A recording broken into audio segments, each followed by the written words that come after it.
여러분 안녕하십니까? 원투펀치 기다리시던 TMF 투머치 풋볼 이명철 해설위원의 시간이 돌아왔습니다. 요즘은 한국에 유럽에서 뛰는 선수들이 이렇게 많은 적도 없었지만 뭐 그냥 하루 이틀 사이에 막 여기저기서 공격 포인트가 막 쏟아져요. 이명철 해설위원 처음 축구 보셨을 때만 해도 이렇진 않았잖아요. 제가 처음 축구를 봤을 때가 이제 박지성 선수의 해외 진출 사례가 있었을 때인데 그때 감동의 느낌은 정말 이루 말할 수 없겠지만 지금의 동시다발적으로 여러 리그에서 매주마다 공격 포인트를 여러 선수가 동시에 쌓고 있는 사실 20년 전 상상도 못했던 흐름이 지금 이어지고 있다는 좀 생각이 들죠. 광복 이후에 정말 이런 날이 오리라고는 쉽사리 예측을 못했는데 역시 이번 주도 마찬가지였습니다. 손흥민 선수 8호 골을 기록했어요. 그렇죠. 그리고 정확히 풀럼전 팰리스전이 다 한 주 사이에 걸친 경기여서 엄밀히 말하면 한 주에 막 계속 터지는 거예요. 월요일, 금요일 경기였거든요. 현지 시간으로. 그래서 한 주 2골. 최근에 뛰고 있는 위치랄지 또 지금 현재 팀에서의 비중, 위상 뭐 이런 걸 고려할 때는 정말 자신의 역할을 120% 해주고 있는 손흥민 선수인데 득점왕 시즌보다도 사실은 지금 경기당 골수로 따지면 지금 우월한 시즌 아닙니까? 물론 이제 변수가 하나 있긴 있어요. 그러니까 1월에 아시안컵이 있는데 대한민국 대표팀이 뭐 굉장히 장기간 있다 치면 한 4경기 정도는 손해볼 것이 예상이 되거든요. 그것을 고려하고 손흥민 선수의 골수 이명철 위원이 보시기에 득점왕 시즌 능가할 수 있다 없다? 자신 있게 있다라고 얘기하고 싶습니다. 네. 그리고 그걸 지금은 충분히 응원할 수 있는 분위기라고 생각을 해요. 네. 일단 지금의 득점 페이스가 그 득점왕을 거뒀던 2021-22 시즌보다 월등히 좋은 건 사실입니다. 올 시즌 벌써 리그 8호 골인데 당장 득점왕을 차지했던 2021-22 시즌은 10경기 기준으로 4골과 하나의 도움이었거든요. 그러니까 그때보다도 지금 2배 더 많은 골을 같은 경기 수에서 기록을 하고 있고 근데 토트넘에서 뛰었던 시즌 중에 가장 득점 페이스가 10라운드 기준으로 좋은 시즌은 아니죠. 왜냐면 그보다 좋았던 시즌이 득점왕을 거두지 못했지만 2020-21 시즌 주제 무리뉴 감독이 있었을 때 10경기 9골 2개의 도움이 있었습니다. 근데 이때는 지금보다 더 많은 골을 넣었는데 결국 득점왕이 안 됐잖아요. 그러면 이번에도 좀 어려운 거 아닌가요? 뭐 25골, 20골 넘기는 거 어려운 거 아닌가요? 이렇게 말씀하실 수 있는데 이때 사우스햄튼 원정 경기 때 손흥민 선수가 포트트릭을 그러니까 대량 득점이 나왔죠. 케인과의 좋은 연계를 통해서 무려 4골을 득점을 했는데 대단했던 경기는 맞지만 어떤 의미에서 본다면 9골의 골 순도가 골고루 분포되어 있는 물론 이번에 번리전 골 해트트릭도 있지만 이외 경기들을 보면 되게 다양한 경기들에서 번리전을 시작으로 골고루 손흥민 선수가 골을 넣고 있거든요. 그리고 정말 값어치가 높은 골들이죠. 그렇죠. 대부분이 다. 팀을 앞서게 만드는 골. 팰리스전만 봐도 손흥민이 골을 넣으면서 마지막에 실점을 했지만 그래도 2대1로 토트넘이 이길 수 있었고요. 그리고 또 하나는 팀의 스타일이 다르죠. 그렇죠. 결국 이제 이 시기 케인과 손흥민이 전반기 정확히는 한 12월 정도까지 맹활약을 펼치면서 손케라인이 정말 절정에 달했던 시기였고 무리뉴 감독의 토트넘이 리그 최상위권까지 12월에 이제 분류가 됐었는데 문제는 이제 팀의 공격적인 스타일은 지금과는 현저히 비교될 정도로 공격에서의 어떤 세부 전술 그리고 팀의 전체적인 공격에 대한 지향점이 지금보다는 약했습니다. 그러다 보니까 후반기 때는 역시 한계를 좀 드러냈고 무엇보다 공격 빈도가 지금만큼 많지 않았기에 순전히 케인과 손흥민의 개인 기량 내지는 두 선수 간의 호흡이 만들어낸 작품이라는 생각이 드는데 지금은요 공격이라는 키워드로 봤을 때는 2020-21 시즌보다는 팀의 컨디션이 월등히 좋다고 봐야 되겠죠. 게다가 지금은 그 좋아진 공격적인 세부 전술에서 결국 마무리를 찍어줘야 되는 대표 주자가 지금은 누가 보더라도 손흥민 선수죠. 맞습니다. 그때는 결국 해리 케인이 그래도 주포로서의 뭔가 역할을 양분하거나 혹은 더 많이 가져갔다고 한다면 지금은 주포 역할을 정말 온전히 손흥민 선수만이 소화를 하고 있습니다. 그리고 2020-21 시즌의 후반기에 한계를 드러냈던 것처럼 어쩌면 올 시즌도 뭐 이제 갖가지 변수들, 얇은 선수층, 뭐 주전 선수들의 대다수의 그 네이션스컵이나 아시안컵의 차출 이런 이슈 때문에 후반기 때 상승세가 전반기만큼 이어지지 않는다 하더라도 그래도 공격적인 어떤 지향점은 포스테코글루 하에서는 후반기 때도 내내 가져갈 것 같거든요. 그리고 유럽 클럽 대항전에 병행하지 않는 여유가 그거 커요. 리그에서 굉장히 클 겁니다. 그때 손흥민 선수가 그 득점왕 할 때 마지막 그 노리치전에서 이제 멀티골 넣었죠. 이제 그러면서 이제 득점왕의 살라 선수와 이제 어깨를 나란히 하게 됐던 그 시즌도 보면 컨퍼런스 리그 나갔었죠. 맞습니다. 그런데 컨퍼런스 리그를 좀 조기에 탈락을 하고 뭐 FA컵이 조금 그래도 있기는 했지만 골을 완전히 몰아쳐야 되는 그 흐름에서는 토트넘이 다른 대회들이 없었어요. 맞습니다. 네, 그러니까는 손흥민 선수가 계속 리그에서 골 추가하는 데 있어서 분명히 도움이 된 바가 없지 않아 있다고 저는 생각을 하거든요. 근데 뭐 지금은 그런데 유럽 클럽 대항전이 뭐 애초부터 없는 시즌이니까 아시안컵에서의 핸디캡을 조금 감수하더라도 후반부에도 계속 골 실적을 낼 수 있는 그 디딤돌이 있는 거 아닌가? 그렇죠. 네, 바탕이 있는 거 아닌가라는 생각이 들어요. 아시안컵 때문에 2019년 때도 당시 1월에 이제 차출이 좀 됐었는데, 근데 그때도 아시안컵 물론 이제 우리가 8강에서 좀 이른 탈락을 했던 거는 굉장히 아쉬운 일이긴 하지만 돌아와서 리그 챔피언스리그 가릴 것 없이 굉장한 맹활약을 했거든요. 네. 챔피언스리그 팀을 결승에 올려놓는 활약이 나왔던 것도 2019년 초에 이제 있었던 3, 4월경에 있었던 일이고요. 그때는 유럽 클럽 대항전을 병행하면서도 피로감이 많았는데도 잘했던 부분이 있었고, 이번 시즌의 경우는 역시 유럽 클럽 대항전에 없는 이점을 체력적으로 활용할 수 있기 때문에 손흥민 선수가 그 부분이 후반기 때 아시안컵 변수를 그래도 극복할 수 있는 가능성이 되지 않을까 생각을 합니다. 네, 그러면은 어쨌든 이명철, 손흥민 득점왕 시즌보다 더 많이 넣을 것이다. 네. 라는 예측을 지금 과감하게 하셨어요. 맞습니다. 23골은 넘길 수 있다. 네, 그러니까 이거는 네.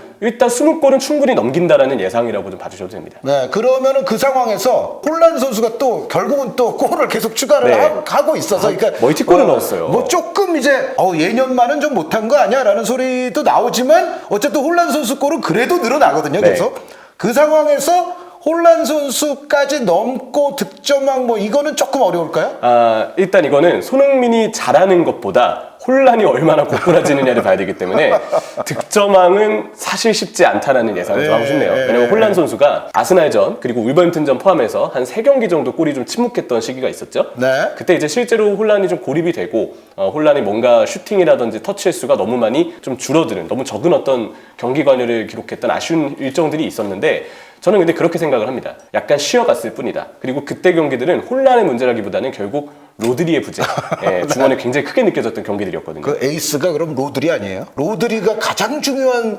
선수인 것 같은 느낌이 매우 강하지 않습니까? 요즘 보면. 네, 요약하자면 손흥민 대 로드리가 될 수도 있다. 이건 좀 농담인데 어쨌든 그게 농담이지만, 그러니까 만약에 로드리 선수가 어떤 일로 인해서 경기를 빠지게 되면 네. 그게 도미노식으로 홀란 선수에게도 결국 영향을 미치게 돼서 손흥민 선수의 어떤 득점 순위에 로드리 선수가 약간 관계가 있는 거는 사실일 수도 있어요. 그건 맞죠. 연관성을 떼놓고 말하기 힘듭니다. 그리고 맨체스터 시티가 전력과 행보를 보면 당연히 끝까지 리그 선두 경쟁, 챔피언스리그 우승 경쟁까지 계속 병행을 할 가능성이 큰데 클럽 월드컵까지 다녀야 되잖아요. 네. 그리고 밀린 리그 일정들 후반기 때 소화를 다 해야 돼서 왠지 그 부분이 이제 맨체스터 시티 로드리의 어떤 제 컨디션 유지 혹은 계속된 어떤 경기 출전에 대해서는 변수가 될 수 있고, 그게 어쩌면 단순히 혼란 손흥민의 득점수를 비교하는 것보다 맨체스터 시티의 이른바 정예 멤버가 갖춰주는 빈도를 보는 것이 어쩌면 좀 그걸 비교하는 게 더 뭔가 우리가 기준점을 잡을 때를 괜찮을 수 있다. 근데 어찌됐건 큰 변수를 우리가 상정하지 않는 한에서는 득점 왕까지는 그래도 좀 어렵지 않겠느냐라는 네. 게 임 의원님의 생각이신 거죠? 아무래도 엘링 혼란은 강하고요. 네. 맨체스터 시티도 강하고 무엇보다 더브라이너가 없는데도 네. 지금 이제 혼란의 득점력은 이 정도라는 거거든요. 지금보다도 오히려 페이스가 좋아질 수도 있다. 그렇죠. 다 가능성을 열어두고 본다면 역시 혼란은 참 프리미어리그에서 정말 좀 논외로 봐야 될 선수가 아닌가라는 생각이 듭니다. 네, 규격의 독보적인 골잡이. 네. 혹시 그 살라 선수는 어때요? 과거의 손흥민 선수의 이전 라이벌 살라 선수는 어떻습니까? 지금 실제로 골수가 같죠? 네. 8골로 갔습니다. 재밌어요. 그리고 그 다음 선수도 저는 굉장히 재밌어요. 칼럼 윌슨 선수. 칼럼 윌슨. 칼럼 윌슨은 지금 분당 득점으로 보면요 1위예요. 네. 거기에 이제 나중에 또 저희가 이야기하겠습니다만 공동 5위 그룹에 지금 황희찬 선수가 네. 들어와 있는데, 프리미어리그 지금 득점 순위 그 상위권이 굉장히 좀 흥미롭거든요. 그 선수들 하나하나마다 다들 스토리가 있고 굉장히 흥미로운데, 살라 선수도 여전히 축구 자체를 너무 잘해서 네. 살라가 지금 혼란 손흥민에 대한 역시 스포트라이트가 좀 크긴 한데, 살라 선수 정말 꾸준하게 잘하고 있습니다. 그나마 이제 부진했던 경기가 에버튼전이었거든요. 근데 경기 결과는 멀티골이었어요. 네. 살라 선수가 일단 득점을 터뜨릴 수 있는 감각, 결정력, 페널티킥까지 또 키커기 때문에 역시 그 부분에서 유리함이 있고, 또 하나는 올 시즌 살라는 사실 득점력보다 저는 축구에 대한 어떤 이해. 네, 만들어주는데 예. 엄청난 재주를 보여주고 있죠. 노팅엄전의 동료들한테 골을 이른바 떠먹여주는 기점 패스들을 보더라도 살라가 볼을 굴리면서 상대를 따라오게끔 만들다가 뛰는 동료한테 쭉 밀어주는 패스로 그 하프 스페이스 공간을 활용을 해주더라고요. 네. 진짜 살라는 축구도사급의 폼을 좀 보여주고 있어서, 그리고 이 선수도 철강왕 스타일이라 정말 많은 경기를 뛸 거거든요. 올 시즌 네이션스컵의 어떤 변수는 있겠지만 그래도 살라는 역시 지금의 어떤 능력으로 보면 손흥민 선수와 계속 비슷한 득점 페이스를 좀 이어갈 가능성이 있지 않을까 생각합니다. 네, 그러니까 홀란, 지금 손흥민, 살라 이 구도가 한동안 쭉 갈 가능성이 있는 거죠, 올 시즌. 그렇죠. 네, 한 명 더 황희찬도 지켜봐야 돼요. 황희찬 선수 얘기는 이제 본격적으로 네. 이제 나누게 될 텐데 바로 그럼 뭐 황희찬 선수 얘기를 해보죠. 황희찬 선수가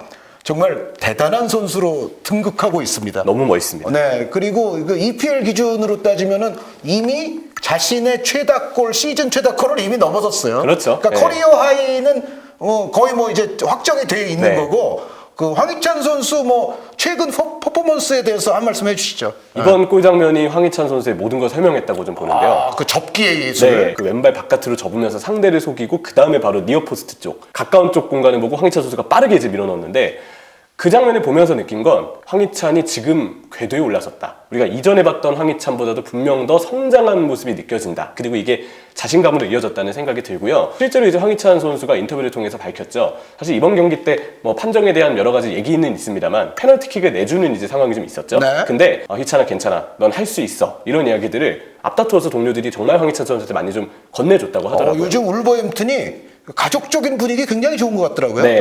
원래도 울버햄튼은 사실 선수들이 뭐 라울 히메네스, 뭐 코너 코디, 이러한 어떤 주앙 문티뉴도 그렇고 베테랑들을 위주로 해서 주장단 위주로 똘똘 뭉치는 어떤 그런 분위기가 좀 좋았던 팀이거든요. 근데 지금도 울버햄튼은 분명 그 명가 선수들 간에 참 좋은 분위기가 결성되는 것 같아요. 그리고 팀에서 황희찬 선수의 인기가 좀 많다, 뭔가 자신감을 좀 북돋아준다고 느낀 게, 그 실제로 현장 가셨던 분의 그 올라왔던 이른바 유튜브 영상을 보니까 네. 황희찬 선수 버스에서 나올 때 환호성이 좀 남다르고요. 오. 그리고 그 황희찬 선수 이제 인스타그램, SNS를 보면 황희찬 선수가 이 패셔너블을 굉장히 많이 찍거든요. 근데 이제 사진이 올라올 때마다 그 조세사 선수가 이제 막 야야야 얘 봐라 하면서 막 그 다른 동료들 태그하면서 막 깔깔깔깔 웃는 것들 하며, 황희찬 선수가 영입됐을 때 울버햄튼 동료들이 그 당시 유행했던 뭐 오징어 게임 영상이나 네. 뭔가 한국과 관련된 영상들, 한국말 배우는 영상, 이런 것들이 되게 많이 찍었는데, 예전에 많았었죠, 그런 거. 네. 뭐 조세사 선수가 이제 그때 달고나 맛에 흠뻑 빠지기도 하고, 되게 이제 좀 황희찬 선수와 되게 친해지려고 하고 실제로 친하고 이렇게 동료들과 SNS에서 많은 농담도 주고받을 정도로 굉장히 잘 지내고 있는 것 같더라고요. 저는 이번에 황희찬 선수가 동료들의 응원과 격려가 나한테 힘이 됐다는 얘기를 했던 것처럼, 울버햄튼의 그런 선수들 간의 어떤 케미, 팀 분위기, 또 황희찬의 이러한 어떤 친화력, 이런 부분들이 분명 되게 좋은 행보에 도움이 되고 있다고 생각을 합니다. 네, 황희찬 선수가 벌써 시즌 리그에서만 6골, 네. 컵 경기까지 하면 지금 그쵸. 7골까지 이미 터뜨렸고요. 그리고 이제 그 울버햄튼이 정말 역사가 깊은 클럽이거든요. 146년 된 클럽이에요. 그러니까 네. 엄청난 역사를 지닌 클럽인데, 아마 제가 알기로는 그 지금 프리미어 리그에 있는 클럽들 가운데에서 몇 손가락 안에 들죠. 그러니까 노팅엄 포리스트가 또 역사가 깊은 클럽이고, 사실 지금 프리미어 리그에는 없지만 그 배준호 선수가 있는 스토크 있잖아요. 네. 스토크 같은 클럽도 굉장히 역사가 길어요. 그런데 그 울버햄튼도 손에 꼽을 정도로 아마 여러분들이 아시는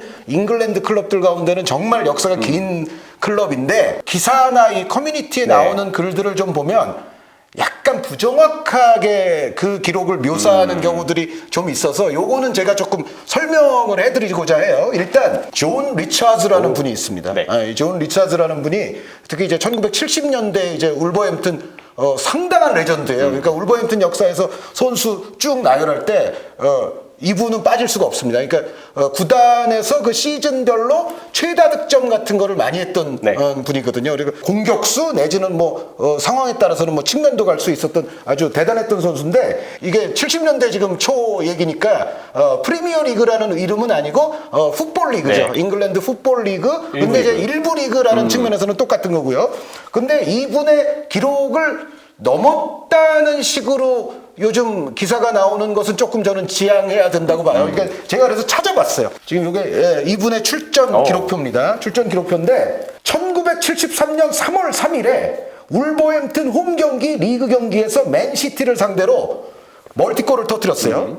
그 다음에 3월 20일에 웨스트브롬을 상대로 또 골을 터뜨렸고 홈 경기에서, 그 다음에 셰필드 유나이티드를 3월 31일에 상대하는 홈 경기에서도 골을 터뜨렸습니다. 근데 네. 이 경기는 이기진 못하고 그죠? 비겼네요. 네. 그 다음에 4월 14일에 또 에버튼과의 홈 경기가 있었는데 여기서는 심지어 해트트릭을 하셨어요. 네. 이 존 리차즈가. 그 다음 경기는 4월 23일에 노리치 시티를 상대로 했던 리그 홈 경기였는데 여기서 또 골. 그리고 마지막으로 4월 28일 코벤트리 시티를 상대로 했던 홈 리그 경기에서 또 골을 터뜨려요. 이게 3월 3일부터 1973년 4월 28일까지 이어지는 6차례의 리그 홈 경기에서 골을 터뜨렸는데 이제 골 수를 다 합쳐보면 하나, 둘, 셋, 넷, 다섯, 여섯, 일곱, 여덟, 무려 9골이에요. 황희찬 선수가 이 존 리차즈의 일부 리그 홈 경기 6경기 연속골 기록과 이제 타이가 됐습니다. 그렇죠. 네, 이때 이제 6경기 연속골을 실제로 만들었으니까요. 70년대. 물론 이제 황희찬 선수가 기념비적인 기록을 수립한 건 맞지만 그렇죠. 최고 기록을 따라잡았습니다. 근데 우리가 기록 얘기를 할 때는 그래도 정확성 있게 해야 되거든요. 네. 그러니까 황희찬 선수가 그 146년의 울버햄튼 원더러스 역사에서 최초로 리그에서 홈 6경기 연속으로 골을 터뜨린 선수는 아니고요. 황희찬 선수가 존 리차즈 선수와 어깨를 나란히 하게 된 거예요. 그러니까 한 번 더 홈 경기에서 네. 골을 터뜨리면 그때는 진짜 울버햄튼 146년 역사상 최초로 홈 7경기 연속골을 터뜨리는 이제 최초의 사나이가 될 수 있죠. 진짜 역사가 된 거죠. 네. 근데 저는 사실 한의원님도 대단한 게 저도 사실 이거는 원투펀치 찍기 전까지는 몰랐던 사실이거든요. 국내 기사를 보면서 이제 역시 기사의 어떤 자료들도 종합하고 하는데 저도 그 최초라는 타이틀에 저도 기사 내용에 잠깐 생각을 실수했던 것 같아요. 그 경사경사에서 사실은 요 울버햄튼 역사에서 중요한 선수들을 좀 소개를 해드리는 건데 비슷한 시대인데 이 존 리차드 선수보다는 이분이 선배예요. 네. 그러니까 그 나이로 따지면 띠동갑 정도 앞인데 그런데 이분이 또 뛴 시기가 존 리차드 선수와 겹칩니다. 데렉 두건이라는 선수인데 이 선수가 옛날 선수치고는 상당히 키가 큽니다. 아주 장신 스트라이커였던 선수고 말씀드렸던 대로 리차드 선수보다도 좀 더 네. 선배에 해당하는 이분도 울버햄튼 역사를 얘기할 때 빼놓을 수 없는 이제 레전드인데 73-74 시즌 데렉 두건 선수의 이 초반부의 골 기록이에요. 여기 보시면은 어떻게 됐냐면 73년 8월 25일에 리그가 개막을 했어요. 첫 경기에서 멀티골을 터뜨립니다. 네. 그리고 2라운드 셰필드 유나이티드전에서 또 골, 3라운드 사우스햄튼전에서 골, 4라운드 리즈 유나이트전까지 계속 골이에요. 그래서 첫 4경기에서 이제 첫 번째 노리치전 멀티골까지 해서 5골을 터뜨렸는데 그리고 이제 몇 경기 못 터뜨리다가 8라운드에 에버튼전 무승부 시에 또 골을 터뜨립니다. 네. 그리고 나서 요 골 표시가 네. 하나 더 있는데 요거는 이제 빼야 리그컵, 됩니다. 그쵸. 리그가 아니기 때문에. 이건 일부 리그가 아니고 리그컵 기록인데 그리고 나서 마지막 10라운드에 맨체스터 유나이티드에게 이제 2대1 승리를 거둘 때 역시 또 골을 터뜨려요. 그러면은 이제 이게 무슨 기록이냐면 데렉 두건 이후 50년 만에 처음으로 첫 오프닝 10경기에서 6골 혹은 그 이상을 터뜨린 최초의 선수 That Korean Guy. 네, 황희찬이 되었다. 그렇게 됩니다. 이 기록은 이제 현지에서도 역시 화제가 좀 될 법한 게 저도 중계 준비를 하면서 이 데렉 두건의 기록은 BBC 프리뷰 기사에 올라 있더라고요.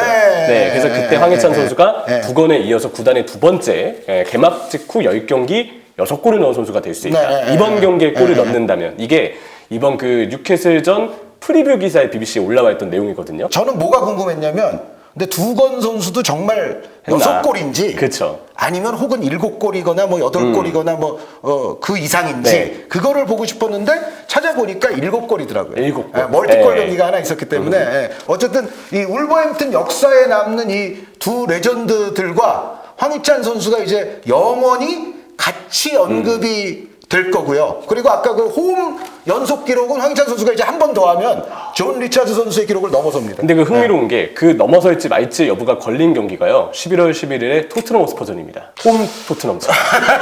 너무 재밌어지지 않았나요? 황희찬이 최초가 되려면 손흥민의 토트넘을 상대로도 골을 터뜨려야 됩니다. 네, 우리나라 시간입니다. 11월 11일에 있을 정말 울버햄튼과 토트넘의 몰리는 스타디움에서의 올 시즌 프리미어리그 첫 번째 코리안 더비는 진짜 재밌는 경기가 되지 않을까 생각을 합니다. 그리고 황희찬 선수 그 지난주에도 해보니까 아직 그 조회수가 황희찬 선수를 할 때 조회수가 좀 약해. 예. 근데 이거는 저희 뭐 원투펀치만 잘 되자고 하는 얘기가 아니라 황희찬 선수에 대한 얘기들을 이제 또 다른 채널들에서도 많이 네. 하실 거 아니에요. 그런데 지금 빅3라고 할 수 있는 손흥민, 김민재, 이강인 뭐 이쪽 계열보다 황희찬 선수가 조회수가 아직 좀 낮은 경향이 없잖아 있거든요. 네. 근데 앞으로는 황희찬 선수 그 또 미남 아닙니까? 네. 절세 미남. 조회수도 좀 황희찬 했을 때 좀 잘 나올 수 있는 이제 네. 그렇게 됐으면 좋겠다는 생각이 들고 자, 세 번째 이명철 해설위원과 대화를 나눠볼 선수는 이강인 선수. 네. 어떻게 보셨어요? 한 주 동안 1골 1도움을 기록했습니다. 네. 밀란전의 챔피언스리그 데뷔골. 그리고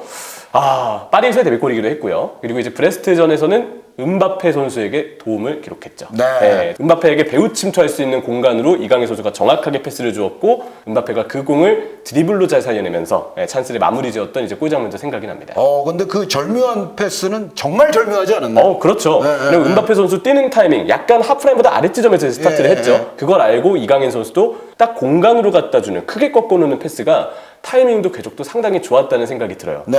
게다가 아웃프론트로. 그렇죠. 네. 네. 그게 이제 항상 우리가 발 방향은 반대지만 모드리치를 연상케 하는 네. 뭐 요즘 가장 그걸로 유명한 선수 중에 한 명은 또 모드리치 선수니까. 보사 같은 느낌이죠. 네.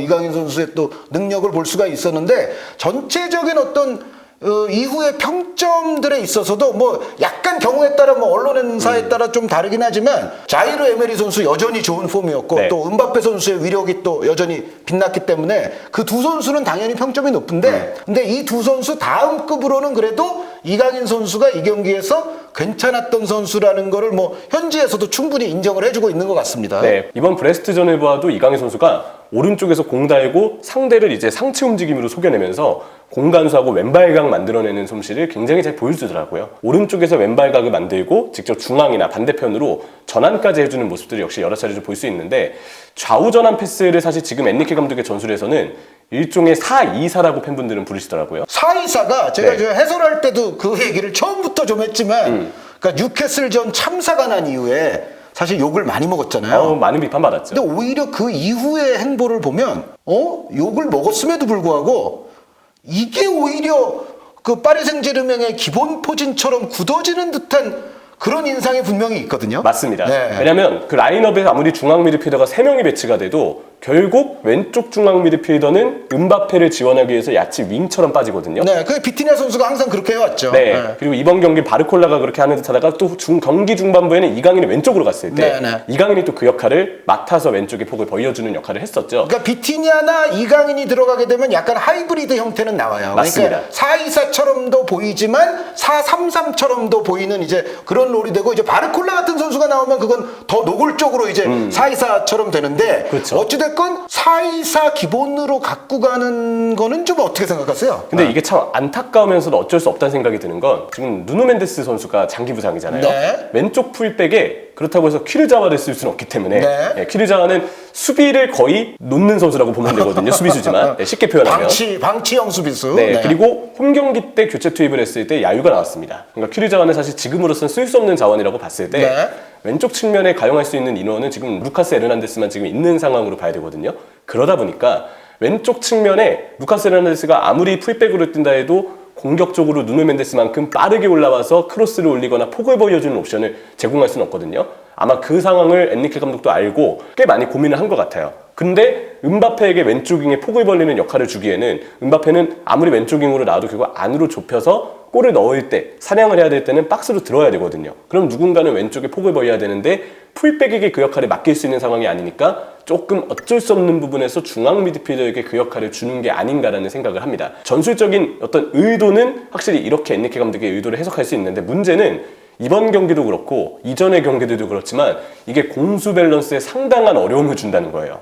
그리고 상대가 특히 중원에 강점이 있는 팀이라면 좀 위험한 거 아니에요? 맞습니다. 그래서 저는 일부 이 공격 방향에 조금 어려움이 있다 하더라도 그래도 루카스 헤르난데스를 전진을 시킨다든지 아니면 오히려 중앙 미드필더의 수를 늘리면서 말씀해주신 중원이 강한 팀을 상대로는 그렇게 대응을 해야 된다고 보거든요. 근데 뉴캐슬전도 그렇고 이번 브레스트전도 그랬지만 그러한 부분에서 이 엔리케 감독의 어떤 경기에 대한 접근은 상대를 좀 고려하지 않는 게 아니냐. 이 부분에 대해서는 조금 비판을 파리 팬분들에게 닫을 만한 논지가 있는 거죠. 의도야 어떻든 지금의 결과물은 굉장히 불안하고 냉정한 이야기일 수 있지만 결국 그러한 결과에 대해서 감독이 책임을 질 수밖에 없거든요. 브레스트전도 사실 뭐 막판에 이기긴 했지만 브레스트가 굉장히 잘 싸웠죠. 네, 그렇죠. 그러니까 네. 파리 생제르맹이 쉽사리 이길 흐름은 아니었었어요, 사실은. 근데 이제 이강인 선수에게도 무언가 이제 이야기 좀 해주자면 오른쪽 윙에서의 퍼포먼스는 제가 느끼기에는 지금 우스망 덴벨레보다는 확실히 더 좋은 부분이 있는 것 같아요. 아, 그래요? 네. 제가 사실 그거 물어보려고 그랬거든요. 네. 제가 어떻게 물어보려고 그랬냐면,